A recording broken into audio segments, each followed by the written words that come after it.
자, 이제 말씀 보시죠. 저는 오늘 본문 말씀을 근거로 해서 믿음으로 사는 사람 이런 말씀의 제목을 가지고 하나님의 말씀 전하겠습니다. 여러분 2023년을 시작하면서 존귀한 인생을 살자라는 주제로 어떻게 하면 존귀한 삶을 살 것인가를 계속해서 말씀을 드렸습니다. 오늘이 마지막 시간입니다. 여러분 존귀하다라는 그 사전적 의미가 무엇일까요? 존귀라는 말의 사전적 정의는요, 찾아봤더니 지위나 신분이 높고 귀하다라고 이야기합니다. 그래서 성경은 어떤 사람을 이 존귀한 사람이라고 말하고 있느냐 하면 시편 16편 3절 말씀이 우리에게 분명하게 이야기하고 있는 것이 땅에 있는 성도들은 존귀한 자들이니 나의 모든 즐거움이 그들에게 있도다 라고 말씀하고 있는 거죠. 누가요? 땅에 있는 성도가 존귀한 자다 라고 이야기하고 있는 것입니다. 성도라는 거죠. 성도.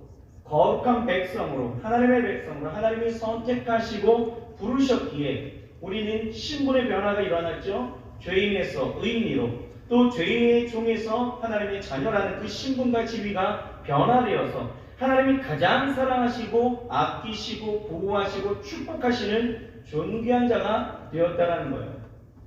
비록 지금 우리의 모습을 보게 되어지면 가난할 수도 있고 지금의 상황이 내세울 것 하나 없어도 다른 사람의 그 인생과 비교해서 탁월한 것이 전혀 없다 할지라도 여러분 상관없습니다.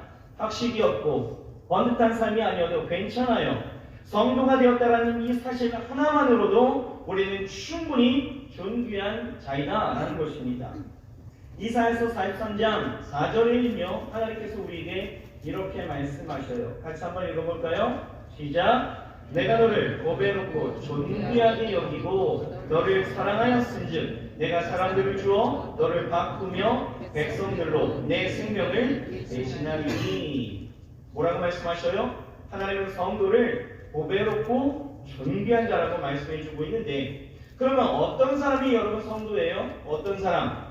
바로 예수 그리스도를 구주로 믿는 사람들이 있죠. 그리스도를 구세주로 믿는 사람들이 성도가 되어지고, 그렇게 성도는 존귀한 자가 되는 거예요. 믿음으로 사는 인생이 존귀한 인생이 되는 것입니다. 이 사실에 대해서 에베소서 2장에서는요 예수 그리스도를 믿기 전에 우리가 어떤 사람이었는지를 아주 여실하게 보여주는데 1절 말씀을 보면 이렇게 나와 있더라고요. 허물과 죄로 죽었던 자였다 라고 우리에게 말하고 있어요. 또 3절에서는요 본질상 너희는 진노의 자녀야 라고 이야기하는 거예요. 그리고 12절에서는요 그때 너희는 그리스도 밖에 있었대요. 그리고 이스라엘 나라 밖의 사람이고 이방인이라는 거죠. 또 약속의 언약들에 대해서는 외인이었고 세상에서는 소망이 없었대요. 우리가 또 하나님이 없는 자이더니 이렇게 말씀하고 있어요. 또 사도행전 13장 10절을 보면요 좀 더 적나라하게 우리의 모습을 이렇게 표현하고 있습니다. 모든 괴계와 악행이 가득한 자요 마수의 자식이요 이렇게 이야기해요. 우리가 그랬다라는 거예요. 또 로마서에서는 전적으로 부패한 자였고 미천한 자였다 이렇게 이야기하고 있습니다. 그래서 우리가 어떻게 살았다라는 거예요? 에베소서 2장을 보면은 이 세 가지의 특징이 우리에게 보여집니다. 그 첫 번째는 뭐였냐면 우리는 이렇게 이런 자로서 세상의 풍속을 따라 살아왔다라고 이야기하고 있어요. 이 말은 이 세상의 시대의 흐름을 따랐다는 거죠. 여러분 이 시대가 어떤 시대입니까? 구원이 성공과 또 물질과 쾌락이 있다는 거죠. 그래서 그것을 쫓아서 그 마음에 하나님 두기를 싫어하면서 음행과 악행과 우상숭배와 분쟁과 온갖 죄악을 따라 행했던 그 삶을 우리가 살아왔다는 거예요. 또 하나의 특징이 무엇입니까? 둘째는 공중권세 잡은 자를 따랐다는 거예요. 공중권세 잡은 자는 사단을 이야기하죠. 여러분 히브리인들은요 이 하늘 개념을 3층전으로 생각을 했는데 땅과 하늘과 또 하늘 위에 하나님의 초소를 생각합니다. 그래서 이 공중이라는 것은 이 2층천 곧 하늘을 이야기하는 거죠. 그러니까 이게 무슨 이야기냐면 공중권세 잡은 자라는 것이 뭐냐면 하나님과 나 사이를 가로막고 하나님과의 그 관계를 단절시켜버리는 거죠. 공중에서 2층천에서 어떻게 해요? 유혹과 미혹함으로 그리고 그 하나님의 말씀과 그 역사가 나에게 임하시지 못하도록 이 층에서 다 막아버린다는 거예요. 우리는 그런 사단의 영향력 아래서 그 사단의 꾀임과 유혹과 미혹 가운데서 우리가 그렇게 살아갔다는 거예요. 셋째는 어떤 특징이 있느냐? 육체의 욕심을 따라 살아갔다는 거예요. 사람은 성령의 소욕과 육체의 소욕이 날마다 전쟁을 합니다. 그런데 사람은요, 이 본성이 죄성으로 변하게 되어져서 어떻게 되어졌습니까? 쾌락을 쫓아서 자기의 이기적 욕구와 욕심대로 살아가 육체의 소욕을 따라가게 되어졌다는 거예요. 결론이 뭡니까? 하나님은 이러한 삶이 결코 존귀하다 하시지 않았다는 거예요. 그래서 이렇게 미천할 수밖에 없었던 우리에게 하나님은 은혜를 베풀어 주셔서 믿음으로 구원을 받아 성도가 되게 하시고 또한 우리를 그렇게 존귀하게 해 주셨다는 거죠. 그래서 본질상 진노의 자녀였던 우리를 어떻게 해요? 에베소서 2장 4절에서 8절 말씀을 축약하면 이런 내용이 되어지는 거예요. 자, 함께 보실까요? 이런 거죠.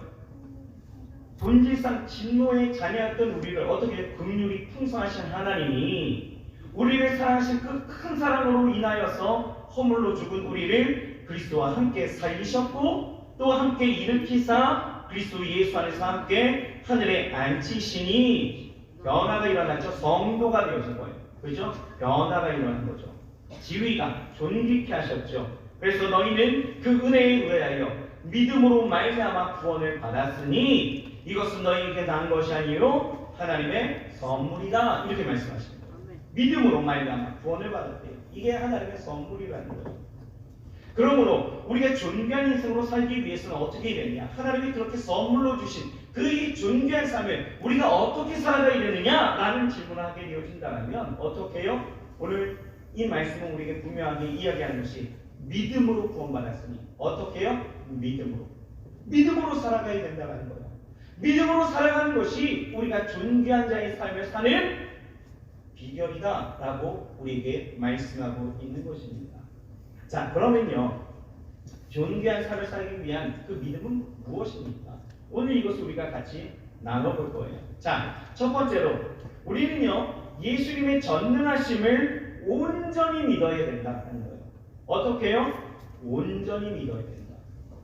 오늘 성경을 보세요. 오늘 성경을 보면 믿음으로 그 미천한 삶에서 존귀한 삶으로 변화되어진 이 한 사람을 소개하고 있습니다. 이 사람은요, 귀신 들린 아들을 데리고 온 한 아버지이죠. 이 아버지는요, 세상적인 지위나 어떤 신분이 소개되어져 있지 않아서 어떤 사람인지는 모르겠어요. 그러나 한 가지 분명한 것은 있습니다. 뭐냐? 이 아버지는 예수님을 전능하신 하나님으로 믿지 않은 사람이다 라는 거예요. 이 아버지는 오히려 예수님 앞에서 의심합니다. 설마 했던 사람이에요. 자, 이 아버지를 한번 보십시오. 이 아버지는요, 결혼했을 때에 인생이 존귀하고 행복하게 살 것을 기대하면서 결혼했을 거예요. 그리고 그 사랑의 결실로 아들을 낳았죠. 아들을 낳았을 때까지만 해도 굉장히 행복했습니다. 그런데 어느 날 이 아들이 심한 간질병에 걸린 거예요. 어릴 때부터 갑자기 쓰러져서 경련을 일으키는 거죠. 구르면서 막 입에는 거품이 일어나는 거예요. 아버지는 단순한 질병이라 생각했는데 이게 그런 것이 아니에요. 단순한 질병이 아니었다는 거죠. 뭐예요? 귀신 들린 거예요. 어떻게 알았습니까? 성경에 보았더니 이 아들을 봤더니 어때요? 경련만 하는 것이 아니라 자주 불 속에도 들어가고 물 속에도 들어가고 이러는 거예요. 그렇게 광인이 되어 물불을 가리지 않았다는 거죠. 여러분, 이런 아들을 보고 있는 이 아버지의 심정이 어떠했을까요? 제가 저희 아들 그 애누기가 어렸을 때에 한번 괜히 심하게 아파갖고 응급실에 간 적이 있었습니다. 저 녀석은 아마 모를 거예요. 여기 났는지 모르겠지만 여튼 심하게 막 토를 하는데 막 위에까지 다 개워내는 거죠. 아이가 응급실 베드에 쭉 쳐져서 그 자그마한 팔에 그 뭡니까 주사를 꽂고 있는 그 모습을 보고 있으니 제가요 너무 마음이 아픈 거예요. 이 조그만 손에 이 바늘이 몇 개나 꽂혀 있고 애가 쭉 쳐지는 모습이 그게 그렇게 마음이 아프더라고요. 그런데요 이 성경을 봤더니요 이 아버지에 비하면 저는 세 방에 피었던 거죠. 이 아버지가 어땠겠습니까? 당시 이런 질병은요, 아주 저주받은 질병이었습니다. 귀신 들려서 이런 증상이 일어나게 되어지면 사람들이 이런 사람을 아예 상종조차를 하지 않는 거예요. 인생이 미천해지는 거죠. 가까이 하지 않았다는 거예요. 그러니 이 아버지의 마음은요, 아무도 모르는 거예요. 아버지는 이런 미천한 삶에서 벗어나기 위해서 아마 안 해본 것 아마 없었을 것 같습니다. 다 해봤을 거예요. 그러던 중에 예수님의 소문을 듣게 되어져요. 그래서 어떻게 합니까? 그 예수님께 와서 간구하는 거죠. 어떻게 간구하느냐?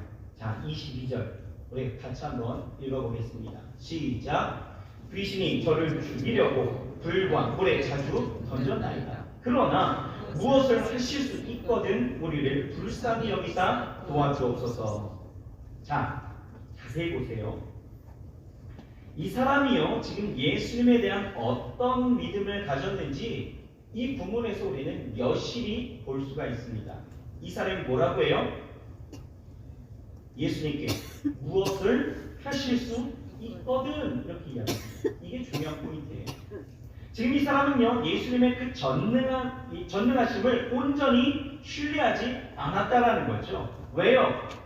그토록 바라던 아들이 고침받기 위해서 오는데 고작 저런 믿음으로 간 것, 여러분 이상하지 않습니까? 왜 그렇습니까? 왜 그의 기대감이 이렇게 사라져버렸습니까? 믿음은 왜 이 지경이 되어버렸어요? 이 사람은요, 분명 처음부터 이런 믿음은 아니었을 것입니다. 그런데 온전한 믿음을 가지고 이렇게 어렵게 왔는데 상황이 어떻게 되어졌느냐면 예수님이 그 자리에 계시지 않는 거예요. 예수님이 베드로와 야고보와 요한을 데리고 따로 산으로 가신 그 사이에 도착하게 되어진 거죠. 한시가 급한 거예요. 이 아들이 좀 고침받고 싶었던 거죠. 아주 온전한 믿음으로 나왔습니다. 그런데 예수님이 안 계시게 되어지자 보니 그 자리에 제자들이 있습니다. 예수님을 따랐던 자들. 그래서 이 제자들을 발견하고 그들에게 부탁을 하게 되어지죠. 내 아들을 좀 고쳐달라. 그런데요, 제자들이 어떻게 했어요? 고치지 못했다는 것입니다. 이 제자들이 할 수 없음이 예수님에 대한 능력에 의심을 가게 했던 것이죠. 그래서 반신반의하게 되어져 무엇을 하실 수 있거든 하실 수 있으면 해보세요. 이 정도가 되어진 거예요. 그런데요, 여러분 이런 믿음 참 이상하잖아요. 그런데 여러분 우리가 신앙생활을 하다 보면 저와 여러분들이 이런 믿음 가운데 빠질 때가 너무나 많이 있다라는 거죠. 우리는 충분히 이런 경험이 있다라는 거예요. 보세요. 우리가 신앙생활을 열심히 하고 기도하죠. 기도하는 것마다 소망하는 것이 다 원하는 때 쑥쑥 응답되면 얼마나 좋겠어요. 그런데 그러던가요? 아니에요. 열심히 예배도 드리고 기도도 하는데 어떤 사람은요, 여전히 질병 가운데 시달려 있는 거예요. 어떤 사람은 여전히 가난하고요. 어떤 사람은 여전히 취업이 안 되고요. 어떤 사람은 여전히 인간관계가 시원치 않는 거예요. 여전히 용서가 안 되고 여전히 고질적인 중독에서 벗어나지 못하고 여전히 달라지고 싶지만 달라지지 않는 내 모습을 보게 되어지면 그런 거예요. 내 힘으로는 부족하다 생각해서 이제 어떻게 합니까? 주변의 동역자들에게 기도를 요청하죠. 또 목사님께 기도를 부탁합니다. 그러나 여전히 응답이 되지 않는 것. 이때가 바로 우리가 이런 것들을 경험하는 때이다라는 거예요. 그러면서 점점 예수님의 전능하심에 대한 믿음 반신반의하게 되어지는 거죠. 그래서 우리가 기도하는 거예요. 하나님 정말 계시나요? 하나님 내가 이렇게 기도했는데 나의 간절한 이 기도 가운데 왜 하나님은 아무런 응답이 없으십니까? 이렇게 반항하다가 결국은 어떻게 되는 거예요? 의심하는 거죠. 그러면서 그것으로 끝나면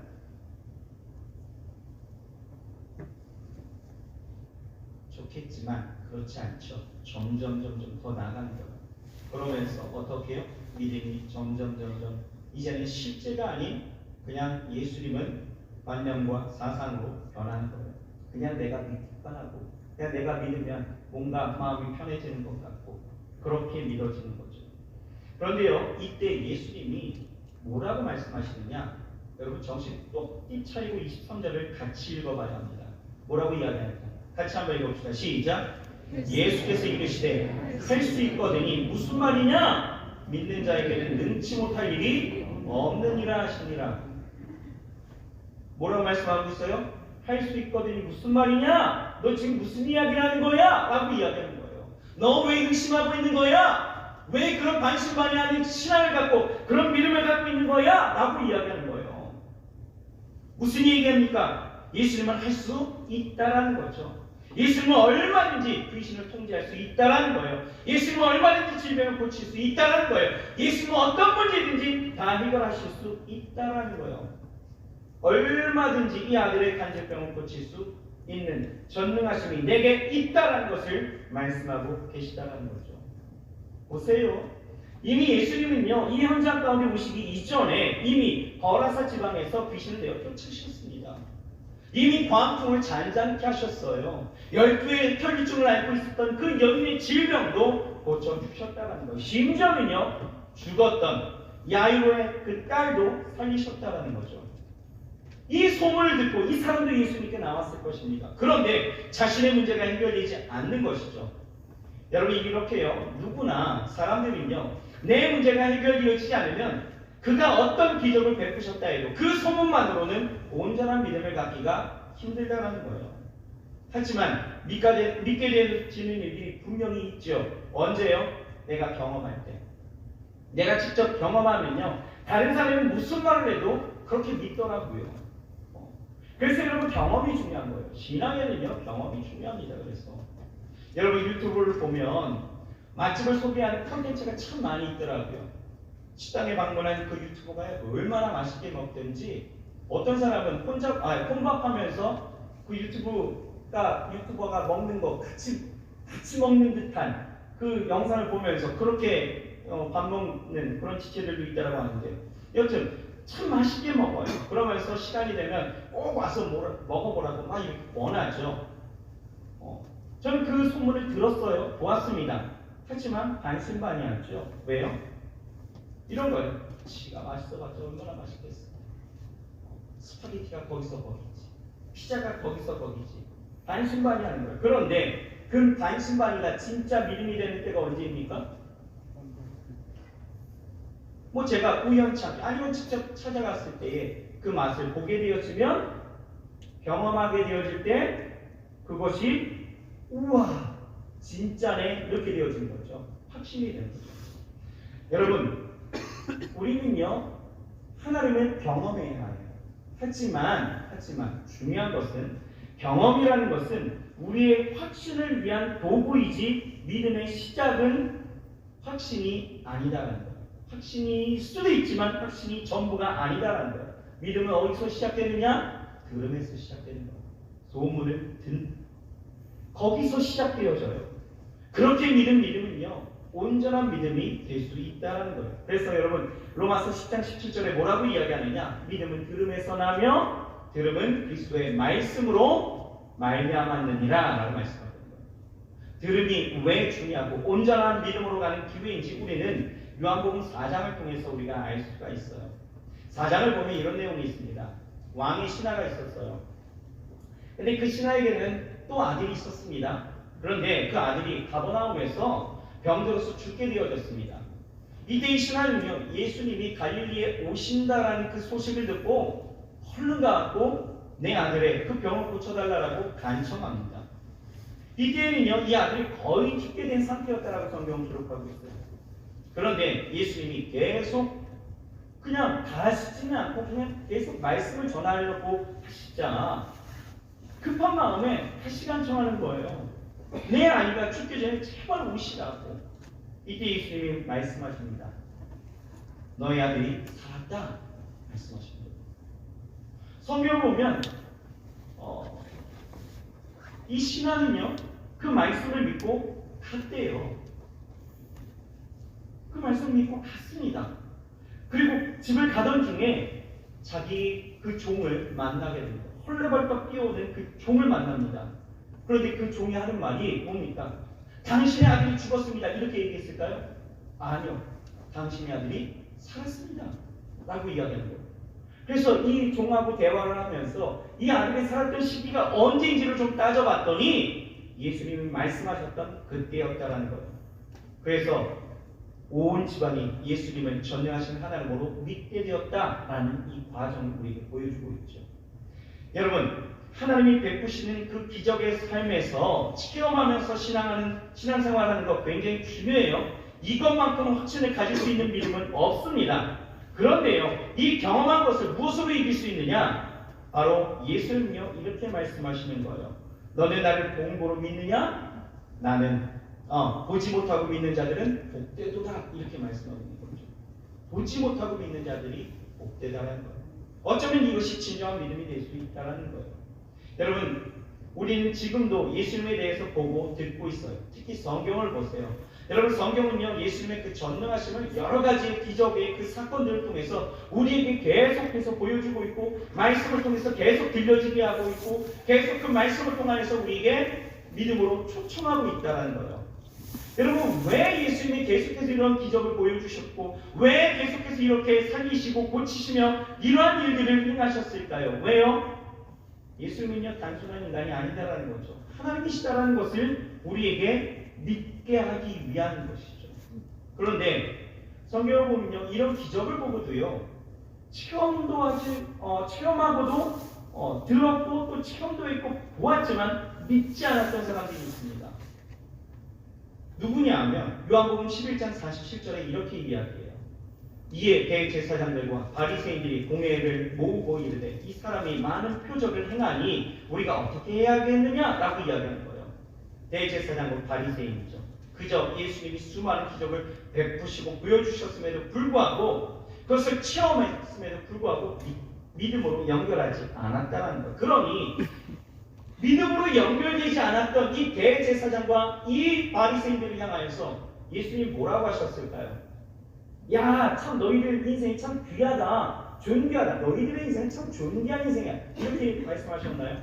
아니요, 전혀 그렇게 말씀하신 적이 없다라는 거예요. 오히려 예수님은요 이 바리새인들과 대제사장들을 향해서, 서기관들을 향해서 하신 말씀이 있어요. 저들을 지칭할 때 이 독사의 자식들아, 이렇게 말씀하신 거예요. 저주를 퍽 부으셨죠. 인생이 미천하다라는 거예요. 존귀하지 않았다라는 거예요. 왜요? 왜? 결국은 어디 있습니까? 보고 들었음에도 믿음으로 연결하여 나아가느냐 아니냐의 차이였다는 거예요. 여러분, 오늘 이 시간 여러분들은 지금 듣고 있습니다. 여러분, 믿음으로 여러분 이것을 연결해 나아가야 된다는 거예요. 믿으십니까? 여러분, 말씀 가운데 우리 보았습니다. 수많은 예배를 통해서 들었어요. 그리고 전능하신 하나님이 나와 함께 하시고 내게도 그렇게 역사하신다는 그 말씀을 우리는 읽었고 보았고 들었습니다. 비록 내가 느낄 수도 없고 또 간절히 받았지만 내 소망처럼 되지 않는다 할지라도 여러분, 반신반의하는 의심하는 신앙에서 여러분 나오시기 바랍니다. 절대 의심하는 신앙 가운데에서는 존귀함이 드러날 수가 없어요. 하나님은요 온전히 믿는, 예수님의 그 전능하심을 온전히 믿고 나아가는 자들에게 여러분 그 존귀한 인생을 허락하심을 믿으시길 바랍니다. 아멘이신가요? 네. 아멘이십니까? 아멘. 믿으셔야 돼요. 선생님 믿으셔야 합니다. 이거 예전에 그런 죄송해요. 그런 드라마가 있었어요. 여튼 믿으셔야 합니다. 자, 두 번째는요. 예수님은 믿는 자를 능력 있게 하신 분으로 우리는 믿어야 된다는 것. 그래야 인생이 존귀하게 되어집니다. 자, 오늘 본문을 보게 되어지면 예수님은 우리가 읽은 것처럼 뭐라고 이야기해요? 믿는 자에게는 능치 못할 일이 없느니라 라고 말씀하시죠. 이 말은 지금 네가 믿고 있지 않아서 그렇지 네가 믿으면 안 되는 일이 없다라고 말씀하시는 거예요. 다시 말해서 네가 믿는 자가 되어지면 모든 것은 가능하다라는 것이죠. 여러분, 지금 귀신 들린 이 간질병에 그 아들을 둔 이 아버지의 마음 상태가 보이십니까? 그 제자들이 고쳐주지 못한 그 모습 속에서 금방이나 회의감에 빠지게 되어지는 거예요. 이렇게 사람들은요 어떤 상황에 한계가 드러나게 되어지면 회의감에 빠지게 되어집니다. 여러분, 캐나다 그 밴쿠버 시장이었던 그 샘이라는 사람이 있어요. 드웨인 샘이라는 사람이 있었는데 이 사람이요 19살 때 친구하고 스키 타러 갔다가 불의의 사고로 목뼈가 골절되어져서 사지가 다 마비가 되어졌습니다. 19살 때에 그냥 걸을 수가 없는 거예요. 척수장애인이 되어졌습니다. 그는요, 그때까지만 해도 믿음이 있었어요. 그래서 기도했습니다. 하나님, 도와주옵소서. 이것을 극복할 수 있게 도와주옵소서. 도와주시면 내가 뭐든지 주를 위해서 하겠습니다. 라고 고백했다라는 거예요. 그런데요, 끝내 그는 휠체어를 탈 수밖에 없게 되어졌습니다. 자신의 그 모습을 보고 더 이상 자신이 할 수 있는 것이 없다라는 것을 느끼게 되어지는 거죠. 그러면서 회의감에 인생을 마감하려고 자살을 선택하게 되어집니다. 자살을 결심해버리는 거예요. 그러면서 애인도 만나길 거절하고 어떤 사람을 방문하는 것도 다 거절하면서 인생을 포기하려 했습니다. 그런데요, 이 쌤이요, 이 생명과 죽음 사이의 그 경계선에서 모든 것의 결론이 아닌, 모든 것이 결론이 아닌, 내가 지금 당한 이 모든 일들이 결론이 아닌 과정이라는 것을 순간 갑자기 깨닫게 되어진 거예요. 하나님이 내 인생에 이런 과정을 거쳐서 어떤 일을 행하실지, 분명 하나님은 나를 통해서 하실 일들이 있겠다라는 것이 불현듯 마음속에 그리고 머릿속을 스쳐 지나가더라는 거죠. 그래서 그때부터 이 전능하신 하나님께서 나의 이 연약함 속에, 나의 이렇게 아무것도 할 수 없었던 나의 그 인생 가운데서 하나님이 어떤 일들을 행하실까를 기대하면서 기도하고 소망 가운데 다시 한번 믿음의 길을 선택합니다. 그런데요, 이 쌤이 어떻게 됐을까요? 그러한 믿음을 갖고 나아갔을 때에 휠체어에서 확 일어났으면 얼마나 좋겠어요, 그렇죠? 막 할렐루야, 놀래야죠. 근데 그런 건 아니었습니다. 휠체어에 타고 있었지만, 여전히 그 삶이었지만, 그 사람은요, 믿음으로 일어나서 경영학을 공부합니다. 그리고 장애인 모임 조직을 조직하고 또 휠체어 타는 장애인으로서 나중에는 밴쿠버 시장에 당선되었다는 거예요. 여러분, 사람은요, 한계 앞에 늘 묻는 질문이 있습니다. 뭡니까? 왜라는 거예요. 왜? 하박국을 보세요. 그가 회의감에 빠지게 되어졌을 때, 나라가 망하게 되어지는 그 현실, 하나님이 아무 응답이 없는 것 같은 그 현실 앞에서 그는 회의적인 말을 하죠. 왜 정치, 종교, 사회 지도자들의 이 타락을 하나님은 그냥 가만히 보고 계십니까? 라고 이야기합니다. 요나를 보세요. 요나도 그렇죠. 왜 원수 나라의 이 니느웨를 멸망시키지 아니하시고 그들에게 복음을 전하여 왜 그들을 살리라고 하십니까? 라고 하는 거예요. 예레미야를 보십시오. 예레미야도 똑같았어요. 왜 믿는 사람이 고통을 당하고 불신자에게 이렇게 조롱을 당하여야 하겠습니까? 라고 이야기하는 거예요. 여러분, 우리도 마찬가지 아닙니까? 살다 보니까 되는 것보다 안 되는 것이 더 많은 거예요. 모든 것이 마음대로 되지 않습니다. 그러다 보니 우리는 왜 하나님이 이렇게 하시냐고, 하나님 왜 내 인생 가운데에서 내 소원이 왜 이렇게 응답되지 않느냐라고 회의적인 믿음을 가질 때가 있다는 거죠. 지금 우리가 보고 있는 이 아버지가 그랬던 거예요. 그런데 예수님은요, 이 회의감에 젖어 있었던 이 아버지에게 말씀하십니다. 믿는 자에게는 능치 못함이 없다는 거예요. 한계 앞에서 더 이상 회의하지 말고, 회의감에 젖어들지 말고 믿음을 가져야 된다는 거죠. 그래야 인생이 존귀한 삶으로 일어나게 된다라고 말씀하고 있는 것입니다. 결국 이 말씀이 무엇을 의미합니까? 인생이 내 마음대로 되지 않을 때에 자신의 그 이성을 절대시하면서 회의하지 말고 예수님의 말씀을 절대시하면서 믿고 일어나라는 거예요. 자신이 어떻게 생각하느냐, 남들이 어떻게 생각하느냐보다 예수님의 말씀 가운데서 예수님은 어떻게 생각하시느냐, 이것에 더욱더 집중하면서 나아갈 수 있어야 된다는 거예요. 지금의 상황을 절대시하지 말고 정말 한 번도 경험하지 못한 것을 경험하게 하시는 그 하나님을 믿으면서 일어나라는 것입니다. 여러분, 이 말을 들은 아버지 어떻게 반응했어요? 이 사건과 결과 사이에 반응이 있었는데요. 그 반응이 중요합니다. 24절이에요. 24절. 같이 한번 크게 읽겠습니다. 시작. 곧 그의 아버지가 소리를 질러 이르되 내가 믿나이다. 나의 믿음 없는 것을 도와주소서 하더라.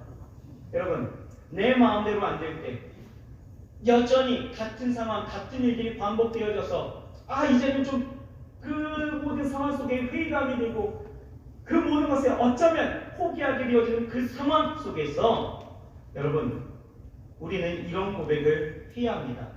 이 아버지와 같이 어떻게 해요? 주님, 내 믿음 없음을 도와주소서. 하나님 환경을 빨리 열어주세요가 아니라 하나님 내 믿음 없는 것을 도와주소서. 내가 예수님을 전능하신 하나님으로 100% 믿을 수 있도록 나에게 믿음을 더하여 주시옵소서. 이게 더 선행되어야 하는 기도이다라는 것입니다. 이 아버지는 이렇게 반응했을 때에 어떤 일들이 일어나요? 그 반신반의했던 그 믿음이 하나님 나에게 믿음을 더해 주시옵소서라고 하며 그 믿음에 온전함을 갖게 되어지니 결국요 믿음으로 이 온전한 믿음으로 이 아들이 고침 받았다는 것입니다. 인생이 미천함에서 존귀함으로 변화되었다는 거예요. 여러분 이 아버지의 믿음으로 아들이요 절망적인 그 미천한 삶에서 해방되어졌다는 거예요. 자신의 그 믿음으로 자신의 그 미천한 삶이 존귀한 삶으로 회복될 수 있다는 거죠. 여러분 믿음은요 이렇게 존귀한 삶에 길이 되어지는 걸 여러분 믿으시길 바랍니다. 12해 동안 혈중으로 비참하게 살았던 이 여인을 보십시오. 예수님께 와서 치유될 것을 예수님께 와서 예수님의 그 옷자락이라도 내가 붙잡으면 분명히 내가 치유될 것이라는 그 온전한 믿음으로 그 옷자락에 손을 대었을 때에 예수님은 말씀하십니다. 따라 내 믿음이 너를 구원하였느냐. 너의 믿음이 너를 구원하였느냐. 믿음으로 너는 존귀한 인생이 되었다라고 말씀하십니다. 여러분 우리가 일부러 존귀해지려고 무엇을 하려고 여러분 노력하지 마세요. 별과 뭐 그렇게 없습니다. 정말 중요한 것은 우리가 믿음으로 내 삶에 하나님 앞에 나아가 나의 믿음 없는 것을 도와주소서 하며 하나님 앞에 기도하는 그 삶. 이 삶이 우리의 삶을 존귀한 삶으로 이끌어갈 줄 믿습니다. 여러분 믿음을 가지고 산다면요 우리도 얼마든지 그렇게 살 수가 있어요. 어떻게 해요? 이 믿음을 어떻게 표현할 수 있어요? 그 방법이 있죠. 오늘 본문을 보세요. 한계 앞에 아무런 도움을 주지 못하고 오히려 그 아버지를 회의에 빠지게 한 이 제자들은요 예수님께 조용히 와서 물어봅니다. 우리는 어찌해서 귀신을 내어쫓지 못했습니까? 라고 이야기하죠. 그때 예수님이 뭐라고 하십니까? 29절이에요. 같이 한번 읽어볼까요? 시작. 이르시되 기도 외에는 다른 것으로는 이런 유가 나아갈 수 없느니라 하시니라. 결국 한계를 극복하는 것은 누가 해주신다? 하나님이 해주신다. 그런데 그 수단이 뭐라고요? 바로 기도다. 기도. 그런데 여러분 귀신 들리고 간질병에 걸린 아이를 만났을 때 그 제자들을 한번 보셔요. 이 제자들은 지금 뭐 했습니까? 만났을 때 14절에 그렇게 나와 있어요. 같이 한번 읽읍시다. 14절. 자, 펴셨나요? 자, 14절 시작. 저희가 이 제자들에게 와서 네, 저희가 이 제자들에게 와서 보니 큰 무리가 둘렀고 서기관들이 더불어 변론하더니 이렇게 나와 있어요. 제자들이요 서기관같이 뭐 하고 있어요? 기도했습니까? 아니에요. 지금 뭐 있어요? 변론했대요. 여러분 한계 앞에서 변론한다라고 해서 문제가 해결되어지는 것 아니다라는 거죠. 마가복음 6장 7절에 보면 이미 귀신을 제어하는 그 권세를 주셨다라는 거예요. 귀신을 쫓아내는 권세, 귀신을 제어할 수 있는 권세를 이미 예수님께서 제자들에게 주셨어요. 6장 13절을 보면요 이미 그것을 또 사용해본 사람들이었습니다. 많은 귀신을 쫓아내며 많은 병인에게 기름을 발라 고치더라 이렇게 말씀하고 있거든요.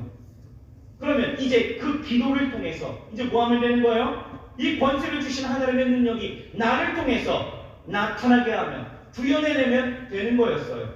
그런데 지금 그들은 뭐 하고 있었어요? 변론하고 있었다는 거예요. 자 여러분 2023년도 여러분들의 인생이 그냥 고공을 치면서 한계를 오르듯 올라가면 얼마나 좋겠습니까? 하지만 분명 여러분들의 인생 가운데에서는 한계를 만나는 그 상황이 분명 있을 거예요. 이때에 여러분들은 논쟁을 하시겠습니까? 기도를 하시겠습니까? 여러분 기도 외에는 이런 이유가 나갈 수 없습니다. 예수님은 이 기도에 대해서 이렇게 말씀해 주고 계셔요. 마가복음 11장 24절에 그러므로 내가 너희에게 말하노니 무엇이든지 기도하고 구하는 것은 받은 줄로 믿으라. 그리하면 너희에게 그대로 되리라. 믿으시길 바랍니다. 여러분 믿으시길 바랍니다. 기도하는 거예요.